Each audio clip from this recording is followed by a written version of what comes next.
Welcome to the Raising Boys and Girls podcast. I'm Sissy Goff. I'm David Thomas. And I'm Melissa Trevathan. And we're so glad you've set aside a few minutes to spend with us today. In each episode of this podcast, we'll share some of what we're learning in the work we do with kids and families on a daily basis at Daystar Counseling in Nashville, Tennessee. Our goal is to help you care for the kids in your life with a little more understanding, a little more practical help, and a whole lot of hope. So pull up a chair and join us on this journey from our little yellow house to yours.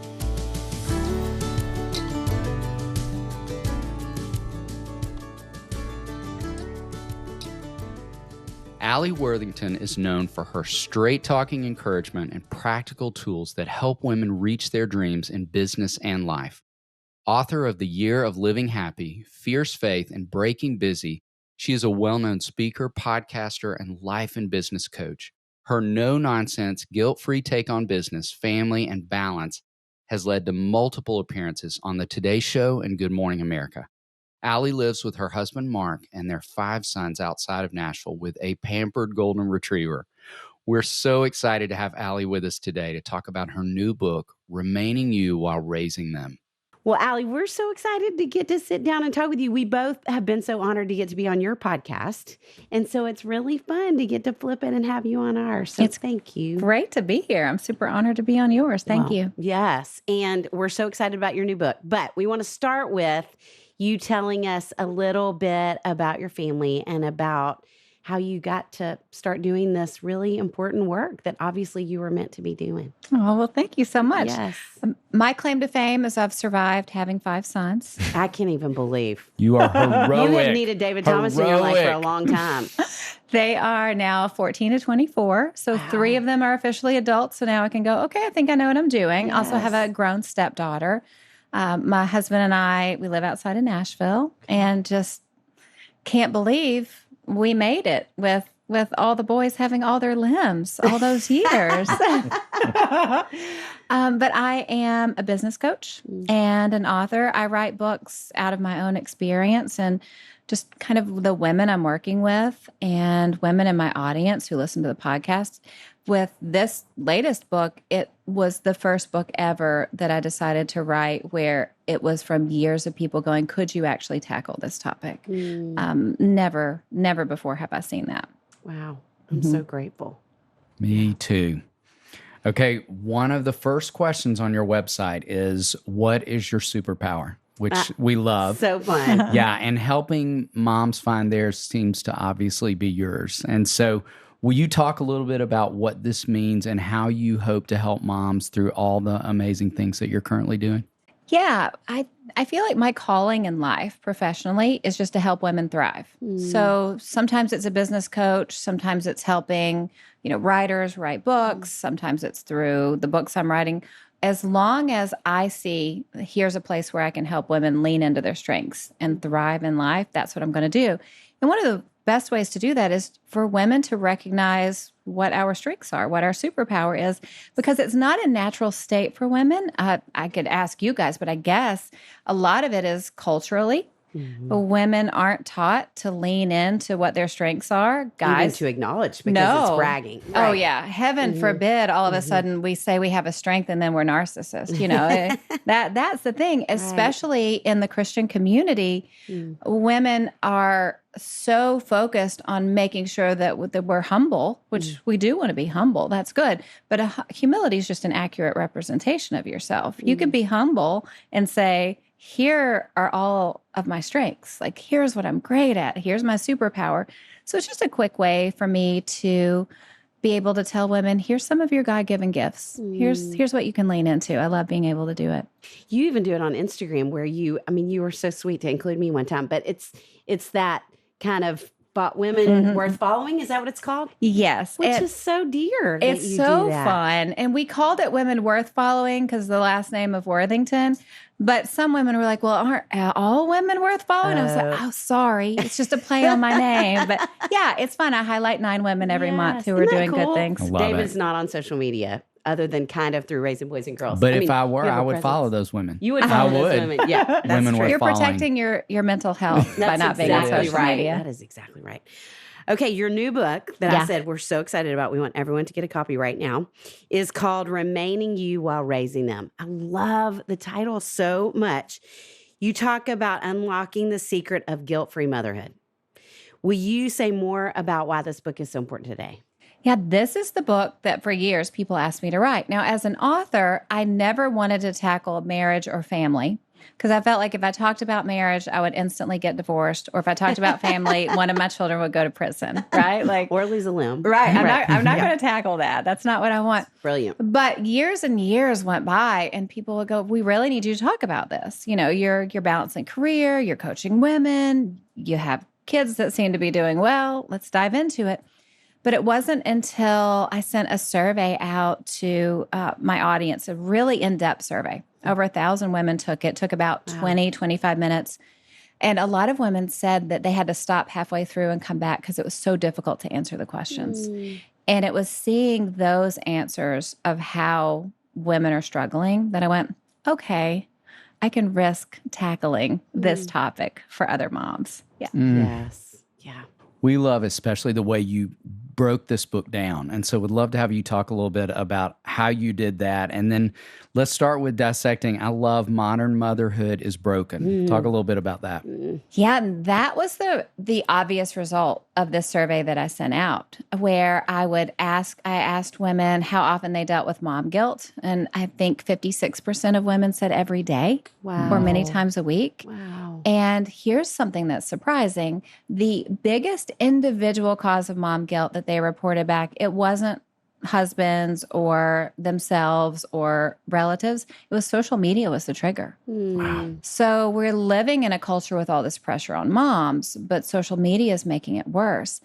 And then when I asked them what was the last book on motherhood they read, the vast majority could not give an answer, but they answered with a parenting book. And many of these people who answered with a parenting book, not yours, by the way, in these comments, Thank you. because, it's the real deal with you guys. But many of these women would leave the answer of what book they read and then say, I felt so much worse after I read it than I wish I hadn't read it, or I stopped halfway through because it made me feel worse. And it's just, we keep adding to this culture of pressure on women. Yes. Yeah. Man, I'm so grateful. I mean, we talk all the time about how we have never seen parents, but I do think particularly moms as discouraged in our counseling offices, as we're seeing today. Absolutely. So I'm so grateful for you to do that. Likewise, I'm standing on the shoulders of giants just being on this podcast. No. Well, okay, the second, we love every section. The second section of the book is called The Good Mom Myths. Yes. And you have 5 included. Will you just pick out 1 or 2 and tell us a little bit about what those are? Yeah, I really wanted to tackle this thing that's kind of in the water with this culture of motherhood, like going back to how modern motherhood is broken. I think that women are set up right now almost to fail because we have all of the pressure we put on ourselves, the pressure, whether explicitly or implicitly, that we've heard that, being a mother is your greatest calling and it's going to fulfill you and everything's going to be magical and it's going to be amazing. and women are struggling with it. Motherhood, I found motherhood to be the greatest joy of my life. My kids are my greatest joy. But when I was raising them and they were younger, it was both physically exhausting and intellectually boring. And we don't really talk about that right now. And we don't talk about like what all moms need. So what I wanted to do is kind of identify how the modern motherhood culture is broken for us, but then go, here's 5 things that are really killing us. And I'll go into one. Okay. And the one that I think is big is that women should be able to do it all. Like mothers are like Superwoman. Yes. And now I'm a movie fan. I love movies. I love the movie Wonder Woman, the first one, really. Yeah. I think she's Linda amazing. Carter. Yeah. Golden Cuffs, Invisible Plane. She's great. Like, she's perfect. But then as I went into things, I realized she would make a really terrible mom. She would not be able to empathize with her kids. She wouldn't be able to model making mistakes and then repairing relationships and apologizing. Her children wouldn't develop any grit or perseverance because she was perfect. They'd get out in the real world and they'd be done. Yes. And that really changed my thought on the standards that we hold ourselves to, because if we did everything right, we would handicap our kids. And I have some beautiful statement. Right? Yeah. I have some data in the book from the former president of a college counseling association talking about how this generation of kids are really unable to manage the anxiety of life. And a lot of it's because moms have just been doing so much, or moms, I think culturally, with everything put on women, we have so much anxiety around how we're parenting and how we're doing it. We kind of raise children who model that behavior, which is why your new book is so important. You're so kind. But being able to be honest about it and go, even if we could be perfect, that would really damage our kids. Their kids are way better off watching us struggle and watching us repair. And as long as, we're doing those things, our kids are going to be the better for it. Yes. That's incredible. Okay, the final section of the book is called Habits That Help You Thrive. Tell us one takeaway habit our listeners could even implement today. Oh, I love that. Okay, so when we think about habits or things you can do, it seems like more work for moms. I just want to say, I'm not telling women to do more work. I feel like we do too much work as it is. Yes. We go into mental load in the book and how to get help with mental load. But for one habit, I noticed with my clients and women I was working with, if I ever asked the question, what do you need? No one ever had any clue. There's been seasons of my life if someone said, what do you need? I go, I have no idea, other than a cheeseburger. I have no idea. And so I started breaking it down with my clients to go, well, what do you need right now? And especially for moms, that could be, I need coffee with a friend. I need friendship, because one bit of research that we found when we were working on the background for this book is that women really need other female friendships, especially in the mom years, that our relationships with our spouse and our family, those give us a joy and bring great satisfaction to life. But our friendships are our happiest relationships because we choose friends we like, not that we have to be friends with. Right. So for some women, what do I need right now is I need coffee with a friend, or I need a housekeeper. I remember when my business first started doing really well, I brought in a high school student on the weekends, and she chopped vegetables for me for the week. Wow. And I thought, I have made it, the pinnacle of success. I'm paying some girl $10 to chop all the potatoes for the week. And I was like, I guess this is what luxury living is, right? Like, that's what I needed because I hated it. So I think it is just recognizing that we have needs, but then giving ourselves permission to answer our own needs, or then kind of raise a flag with other people in our lives to go, hey, I need help with this, or I need you to watch the kids on Sunday while I go see a movie alone, or, whatever it is. My husband, when the boys were all really young, he would sometimes on a Sunday afternoon walk in and go, you need to go get a snack and go to the movie theater and not be spoken to for 2 hours. And I go, yes, I do. And I left like a Wile E. Coyote hole in the side of the house where I got out of the house.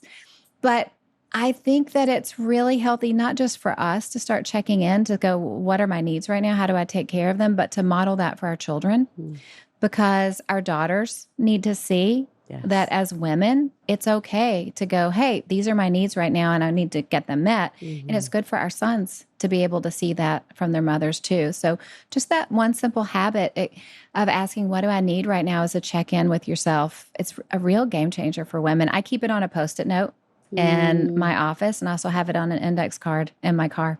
That's so good. Yeah. So we would encourage you to write it down. Absolutely. Right If you now. don't write it down, it's gone. Yes. Yeah. Absolutely. Another little tip, you can set a reminder on your phone. It can go off every day or once a week at a certain time, and you can just program it to say, what do I need right now? Game changer. And then give yourself permission to get it for yourself, because I guarantee anybody listening to this isn't going to say, well, I need a pony or $1 million. I mean, I would like a pony and $1 million, but generally we just need, well, I need a coffee and a glass of water, or I need to call a friend. It's little things, but just honoring ourselves with that is really important. Sissy, You know, one of the hardest parts of back to school season is all of the cost and fees. It seems like someone is always asking for money the first month of school. The costs sure do add up. But you know who can help with that, David? Every Plate. Save money on meals to help with the back to school budget. Every Plate is 25% cheaper than grocery shopping with no hidden fees. Wish we could say the same about schools. Not to mention, Every Plate helps you save time in the midst of a very busy season. Have you tried Every Plate's new dinner to lunch dishes? I haven't, but that sounds like one more way Every Plate makes things easier for families. Tell me more. Cook once, eat twice with tasty, filling meals made for both dinner and lunch the next day. It'd be so easy for us to take it to Daystar for lunch. Each recipe is carefully crafted to ensure the ingredients can easily be repurposed, so it doesn't even feel like eating leftovers. I can't wait to try the sweet soy chicken tacos. They are available with a slight upcharge, but only for a limited time. Every Plate is the easiest way to eat affordably, and they have the healthiest ingredients. Connie and I had the saucy beef taco crunch bowls last week, and they were delicious. Ooh, that sounds yummy. My favorite Every Plate meal last week was the lemon herb chicken risotto. Get started with Every Plate for just $1.49 per meal by going to everyplate.com/podcast and entering code 49RBG. Go to everyplate.com/podcast and enter code 49RBG.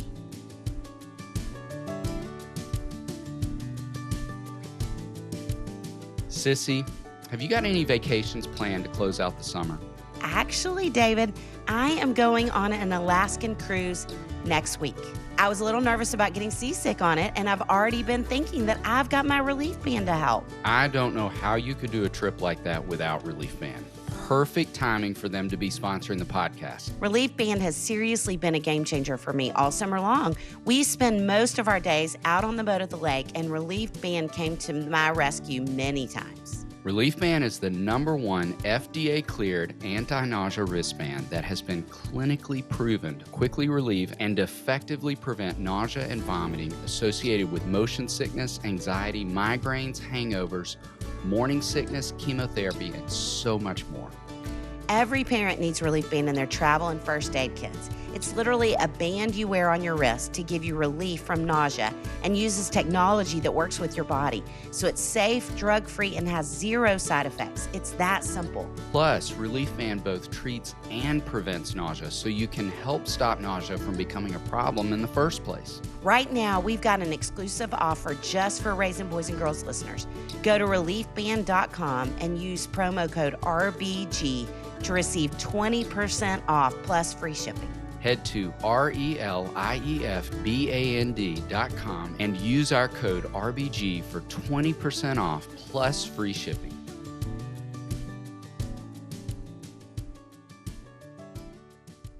Well, okay, so let's talk a little bit more about how you got to the place where you are in terms of what you're doing. So we have been talking a lot about emotionally strong and worry-free kids. And if you had to say a story from your own childhood that helped you become those things, what would you say? Oh, I have one. I was 8 years old. Okay. And I went to go visit. Well, I lived around my family. So the day after Christmas was the Christmas celebration for one side of my family, Aunt Shirley's house. Aunt Shirley had cooked for days and days and days. I mean, tons of food. I knew she cooked for days and days and days because she told everybody that repeatedly, right? And so I didn't have life experience about it. I didn't understand what was going on, but I remember being an 8-year-old girl going, whatever is going on here, I don't want it. And as I got older and talked to family members and understand things, I understood that Aunt Shirley never wanted to cook, but she never felt like she had permission to raise her hand to say, I don't like cooking for a week before you guys come over. It's too much pressure and I don't enjoy Christmas. She never felt like she could tell everyone to bring a dish, or she never felt like, hey, every other year we go to somebody else's house.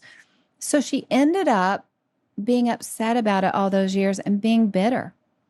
And as an 8-year-old girl, I remember going, I feel unhappy right now because she's unhappy, and whatever's going on here, I don't want to do that. And it wasn't until I got older and, went through studies and in college and really began to understand the dynamics that were going on. But that was my first introduction to the concept that I talk about in the book, that our children are never going to be emotionally healthier than we are while they're living in our house, unless they're all in therapy and we're not. But that's why it's so important for us to take care of ourselves, because we can sacrifice and sacrifice and sacrifice and not take care of ourselves, but our children and our families will be the collateral damage. Building on that, what are some things you think help your sons become emotionally strong or worry-free? Well, I did know you were going to ask me this question. And on the drive here, I have my 22-year-old with me. On the drive here, I said, what do you think I did to help you guys become emotionally strong and healthy? And I'm going to give you the unfiltered response. Love to hear it. Can't wait. He literally said, you and Dad didn't abuse us. Like, we weren't physically or emotionally abused. And I was like, I can't give that answer. And he goes, no, seriously. You guys, you're emotionally healthy and you didn't do anything wrong to us.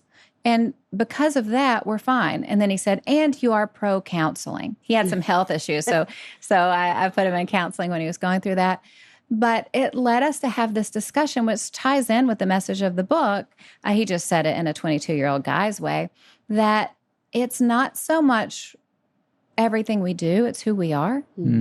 And my son said, you guys just didn't mess us up. And generally, if parents are okay and they don't actively hurt their children are going to be fine. And I thought, well, out of the mouths of babes, yes, a lot of wisdom. There is a fear when I give this message to moms that I hear in questions, and it's this. If I give myself grace, if I can stop over-functioning and doing everything for my child, what if I swing too far at the other end of the pendulum and I become a bad mom? And I was talking to some of the counselors and experts that I was working with as I was writing this book, because I thought about that question before. And I said, what if I give women permission, to not take care of their kids, or, all the fears that you have? And everyone I talked to, everyone laughed and gave me some version of the answer. And it was this. I've never had a narcissist walk into my office and go, can you help me with my narcissism? They just don't show up for therapy. Wow. And the thing is, the moms who read my book or your books, David, they're good moms. Women who aren't good moms, sorry to, phrase it that way, you couldn't pay them enough money to pick up the book and read it.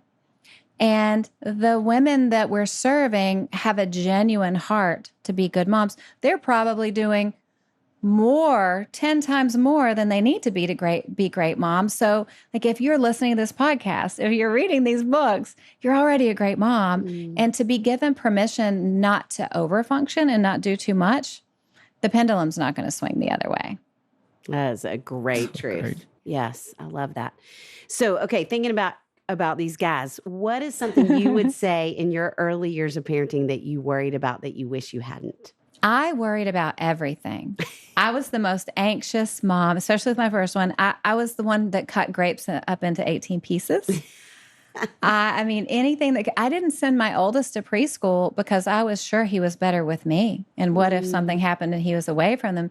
It wasn't until I got to my fourth, who's now 16, and I realized every time I dropped them off at the gym, at the daycare at the gym, he is so happy. Like, I need to send these kids off and let them go have fun.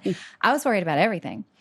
And I think that in my early years as a parent, I was given some of those parenting books that made me afraid that every single thing I did mattered, like I was God. Yeah. And if I messed anything up, my kids would be ruined forever. I wish I had known that all of the little things we do doesn't matter so much. We kind of go through all the research in this book of going, hey, here's research that have been done with thousands of kids over decades. Guess what doesn't matter? And I kind of go through the list of all these things in the first year that really do not matter. But we have entire industries and social media accounts and podcasts that are just making women terrified that if they don't do, things this way, their kids are ruined. I always joke that there's a whole industry trying to convince women they're failures. And if they don't grow their own organic wheat in the backyard and make sandwiches for their kids every day, they're ruining it. But like, I also found research that parents today spend twice as much time with their kids in active parenting than they did 50 years ago. But I think that we have this image in our minds that moms were like teaching their daughters Latin and French braiding their hair 50 years ago. They were locking their kids out of the house and saying, come in when the street light's on.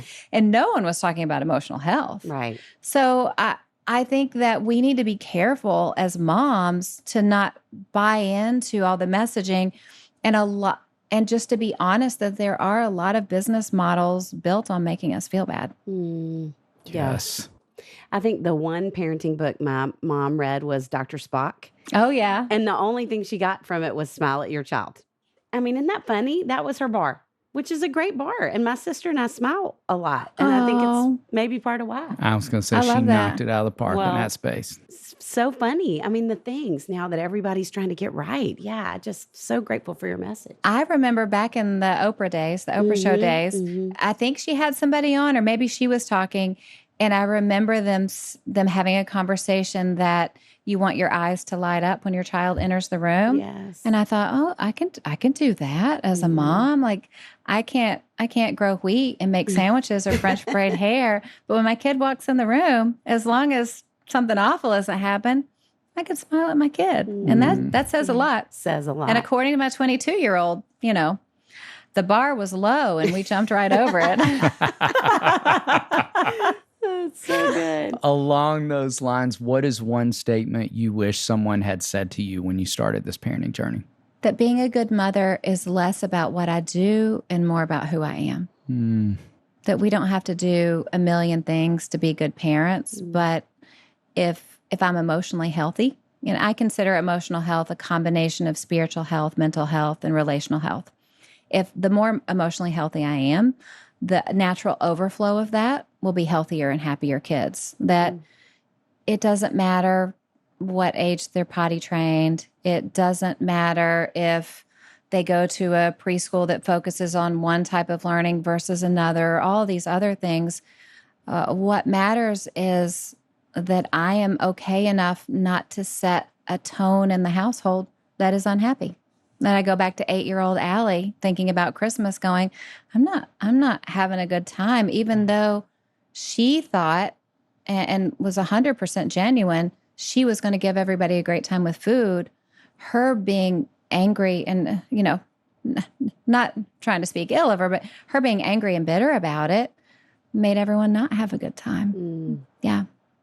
You're quite the intuitive 8-year-old little girl. I guess so. So we talk around here, in counseling, but also love to talk about, in general, arming ourselves with truth. Yeah. And as things are as emotional and intense and all the things that we know they are today. So what is one truth that helps you worry less now as a parent and as a person? That's a great question. I think that God had my children's life planned. Like if we believe that God is sovereign and if we believe that he is in control of everything, there is nothing I can do that's going to ruin it. God isn't in heaven looking around going, I obviously shouldn't have given that kid to her. And I had such great plans for this kid's life, but she taught that kid to read too late. So it's all over. Or they're choosing the wrong discipline style. So it's all over. That the long-term plans that God has for my child, I will not thwart because I don't do everything perfectly. And again, if anything, if I did everything perfectly, how are my kids going to go deal with imperfect people out in the world? What wisdom. I know.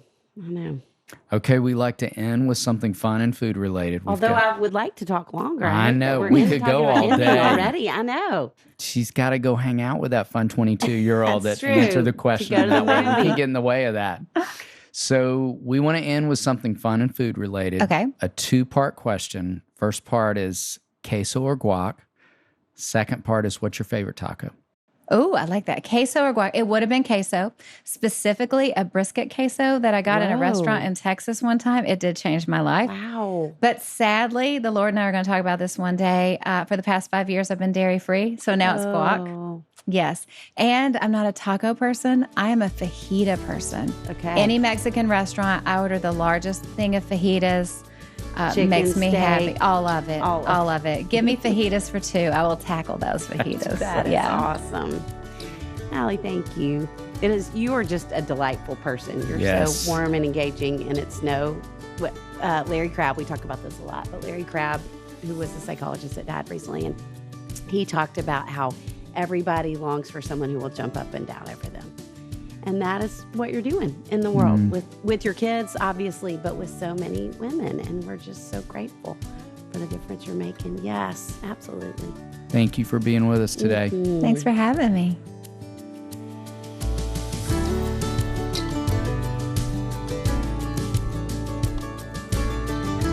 It's our joy to bring the experience and insight we gain through our work beyond the walls of the Daystar house. If you enjoyed this conversation, please share it with your friends. And don't forget to click the follow button in your favorite podcast app so you never miss an episode. To learn more about our parenting resources or to see if we're coming to a city near you, visit our website at raisingboysandgirls.com. Join us next time for more help and hope as you continue your journey of raising boys and girls.